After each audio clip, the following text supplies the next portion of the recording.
Jansangram news, बातमीची सत्यता हीच आमची ओळख। कारंजा शहर व परिसरामध्ये राष्ट्रीय स्वयंसेवक संघ यांचे शताब्दी वर्षानिमित्त भव्य सकल विशाल हिंदू संमेलन व संत दर्शन सोहळ्याचे आयोजन करण्यात आले। गुरुकुल पब्लिक स्कूल समोरील मैदानावर हा ऐतिहासिक सोहळा मोठ्या उत्साहात पार पडणार आहे। 1925 साली डॉक्टर केशव बळीराम हेडगेवार यांनी संघाची स्थापना केली। संघ स्थापनेला 100 वर्ष पूर्ण झाल्यानिमित्त देशभर 2 लाख हिंदू संमेलनाचं आयोजन करण्यात येत असून त्याच उपक्रमाअंतर्गत कारंजा मंडळातील 11 गावांचा संयुक्त सोहळा येथे होत आहे। कार्यक्रमाची सुरुवात सकाळी 9 वाजता वैदिक मंत्रोच्चारात गायत्री महायज्ञाने होईल। दुपारी 2 वाजता माता भगिनींच्या सहभागातून भव्य कलश यात्रा व शोभायात्रा शहरातून मार्गक्रमण करेल।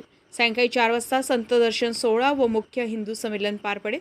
या कार्यक्रमास परमपूज्य श्री श्याम नारायणदासजी महाराज व सांध्वी रामप्रियाजी माई यांचं मार्गदर्शन लाभणार आहे। तसेच विदर्भ प्रांत कार्यवाह अतुल मोघे राष्ट्रजीवन सहकार्य व पंचपरिवर्तन या विषयावर विचार मांडतील। कार्यक्रमानंतर सर्वांसाठी महाप्रसादाचं आयोजन देखील करण्यात आलं असून नागरिकांनी कुटुंबासह मोठ्या संख्येने उपस्थित राहण्याचं आवाहन करण्यात आलं आहे। मलिक पटेल, जनसंग्राम न्यूज, आर्वी।